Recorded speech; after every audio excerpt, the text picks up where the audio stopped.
Welcome to the video. My name is Isaac. I'm with AG Electric here in Southwest Washington. We are swapping out a residential surface mount fixture, and we had a request for a how-to video. So we're going to do a quick video and show you the basics of swapping out a ceiling light fixture. So what we have here is standard surface mount fixture. Ceiling light fixtures, you can typically just shut your light switch off in your room. That's going to disconnect the power for the electricity that's up in here. Now, some fixtures, older homes, back from the 60s, 70s, even 80s, they wired a constant hot, an unswitched conductor up in these boxes, and then they dropped down to the switch and came back up. So a lot of times you will have hot conductors in these boxes. If you have any reservations of working on electrical, please call a licensed electrician. We'll come out, we can do the work. So we're going to run through basic surface mount fixture. Most of these have a twist to undo the globe. This is an old LED, so sometimes there's a quick disconnect. Not all of them are the same. Then there appears to be one screw that we're going to undo. It twists out. This gives us access to the wires inside the box. So first thing I want to do is see what I'm working with here. Always be careful. Sometimes wire nuts will come off. We've already shut the switch off. This is my hot stick. So these are quick, they're cheap, easy way, but you always want to verify that they're actually working. Has a test button on it that illuminates. We also go to a receptacle or an outlet that you know is energized.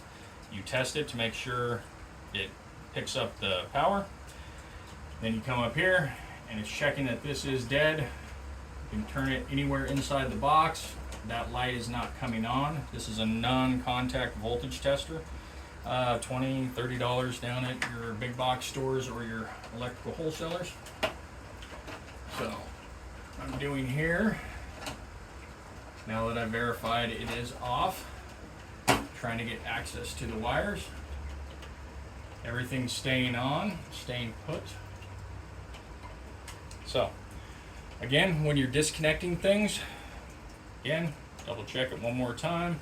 There's no other wires in there, nothing's hot in the box. You always disconnect hot, which is your black conductor, neutral, which is your white conductor, and then your ground, which is typically your bare or green insulated conductor. So, right here, take your old wire nut off. What I like to do is when I'm changing fixtures, devices, anything like that, I'm always doing a new termination, but I always like to put a wire nut or a piece of tape on the end, so if somebody comes in, turns that light switch on, I'm good to go. And actually right here,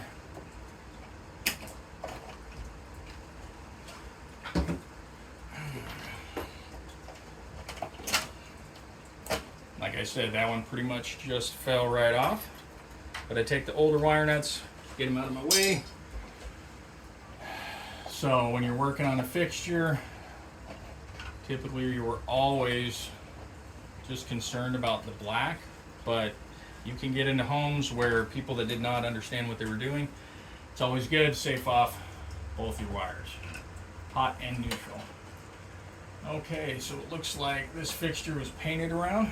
So what I like to do, if I'm dealing with paint on the edge of the fixture, just take a razor knife, nice and carefully, just go right around the outside. You're cutting that little bit of paint. You don't want to get crazy with it. So nice and slow.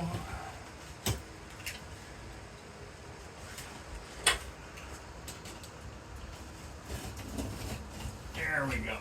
As you can see, break the seal. Give it a little wiggle. I believe the fixture they purchased is a little bit smaller, so they are going to touch up the paint anyways. But that's always a good thing. Plugs, receptacles, if it's been painted over, a lot of times that can hang up on you. So we loosen. There's typically two screws right here. This fixture did not center up. So here we go again. We got a close-up of our box here. We just have a single cable coming in. that's why we know this one is coming up from the switch. So again, you may have multiple cables where they have hot wires still in the box. And typically what they do is they send power down to the switch and it comes back up on another cable. So, but changing a ceiling fixture, this is pretty much what we have. We have all new hardware. I'm going to take this old screw out. And for some reason they always put the longest possible screws in. So this is about inch and a half, 2 inches long, but a much shorter screw would work. So put the back in. Let's see where this is lining up. There's an old screw from the rough end.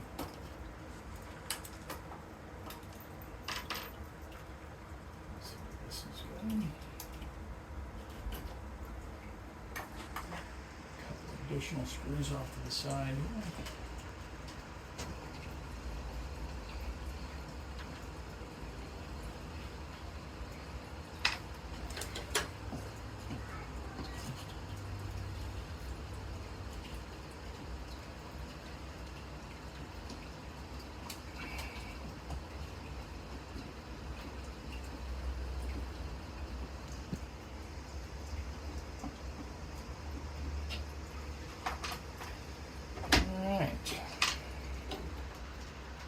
This new light actually had a mounting bracket, which I believe the previous fixture needed. That's why they only had the one screw in there.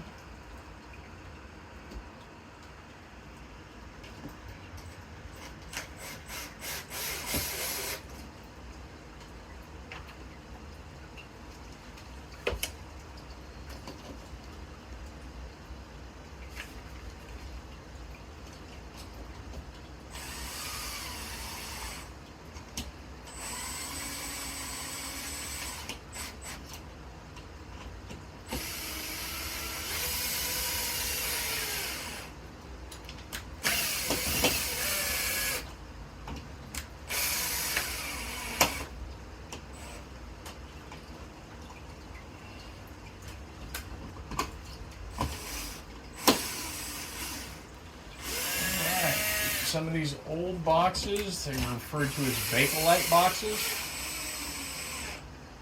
Sometimes they have 4 holes. Sometimes the existing holes that have been used will strip out. So, we have a second set.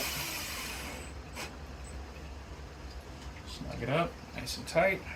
Okay, so on these little brackets, get all these little paint chips off here. On these brackets, you have a screw marked G and D. That's your ground. That's your bare wire. So you can come out. You want to make sure you have all the paint off it. I like to loop it around and pinch it with my strippers before I tighten it down. So you're always going around the screw clockwise when you're tightening these down, so it does not push the wire out when you're tightening it. That is bonding this metal bracket, and that's also going to attach and help. You want to bond any metal part. So if there's a short and the hot gets pinched, it will allow your overcurrent protective devices, which is aka your circuit breakers or your GFI protection, whatever you have in your home at the time. It's going to allow that to operate and function properly. So again, these are pretty straightforward. So I'm going to take the slack, push it up into the fixture just a little bit, because we do not like to cut our wires short. Code minimum is 6 inches from where the cable enters the box, and boxes are sized accordingly to allow for that, and it makes it easier to work on things because you can pull them out of the wall, your devices, your switches, plugs. Allows you to pull them out and actually work on them, so you're not dealing with like 3 inches. All right, come down here. So again, like I said, standard fixture. You have your pigtails coming off the fixture already. They always come with these little tabs. They're pre-stripped. So So what I like to do is, as you're pulling that off, you're twisting it, because this is a very finely stranded cable, and that keeps your strands from backing out when you go to make your splice. So I take that little piece and I twist it as I'm pulling it off, and I'll give them a couple more with my fingers. So again, these are your factory splices coming from the manufacturer.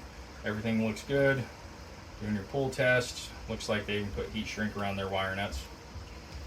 So again, when I'm changing light fixtures, devices, anything like that, I like to redo all my splices. Do not rely on the old wire nuts. Utilize new wire nuts. Some people use Wagos. I'm not a big fan myself, but then again, I've been around too long and it's hard to change my ways sometimes. So I'm going to go ahead. Now when you're disconnecting power, you're disconnecting hot, neutral, ground. When you're hooking things back up, you are doing the exact opposite of that. You go ground, neutral, hot. So again, I hold on to my ground wire, hit it up here. When you're mating stranded to solid, you want to lead the stranded out just a little bit so it doesn't back its way off when you're twisting the wire nuts. So again, I'm putting those wire nuts on and I'm turning them until I'm getting a good 3 twists all the way around that thing. So then I'm not really letting a lot of strain on the splice itself. I keep the weight. My hand is carrying the weight. These are pretty light fixtures if you are doing a larger fixture and you need an extra hand.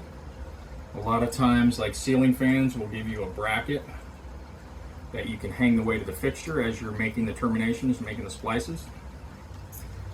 These are, I don't know, maybe a pound, so it's not too difficult to do it by yourself. Again, getting up here,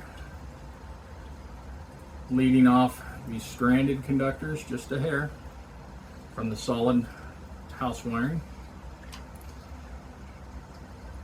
Putting my wire nut on, and you're turning turning clockwise until you're getting, you'll feel it grab, and then it starts twisting the 2 wires together. Should look something like that. You should have about 3 twists coming out of the wire nut. You should not be loose. There should be no wires coming back out. That's why we twist those fine strands around, so we don't get what we call stingers. Then we're taking these wires, we're going to start tucking them up in the box, which we have plenty of room.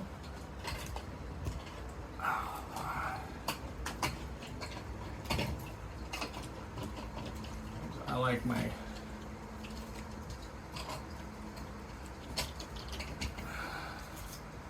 splices up in. Most of these lights have this insulation on the back. That's for heat, but it's also to it's not going to pinch any of the conductors. My splice is pointed up and in.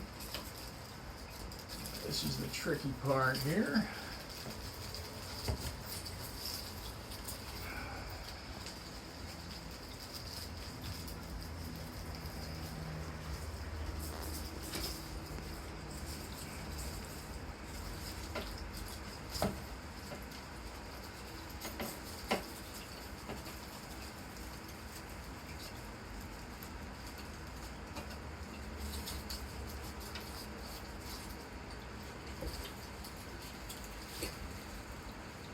Is finding the end of the screw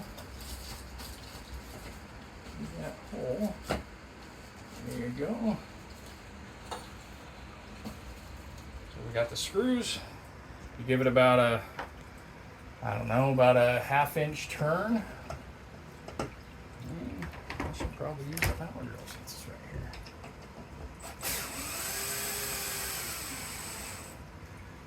Again, you're not torquing down all the way. You want to make sure everything's lined up. Still got a little wiggle in it. You can tighten it down just a little bit more. That's when I'll go back to my hand tools.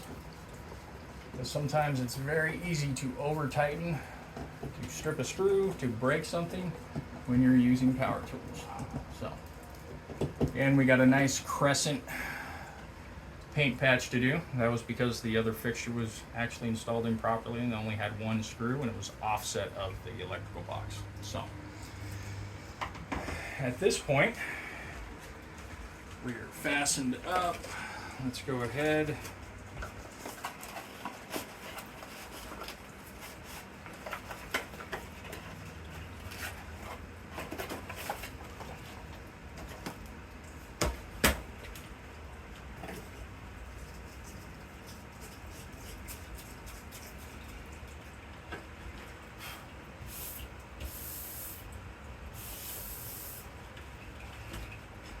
And check for power.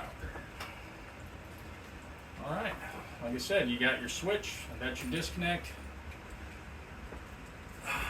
We're just going to be putting one lamp in at the request of the homeowner. Now these globes, they got grooves on the side. And as you twist up, it tightens it up. So you find your little ridges up here, you line them with your notch. And then turn clockwise to tighten it up. Same thing, if you want to take it down, clean it up. Fairly simple. So, there you go, Rich. This one's for you. That's how you swap out a ceiling fixture. So, if you guys have any other ideas, you want to see any other how-tos, or you want to see me do something, we're going to be doing some device upgrades through houses. We're going to do some panel changes. We're going to be doing all these things. But again, if you have any reservations, you're a homeowner and you have any reservations, please call a licensed electrician. I would prefer if you called us, but if not, that's okay. Not everybody's in Clark County, Washington. If you like the video, give us a thumbs up, and we'll see you for the next one. Thanks.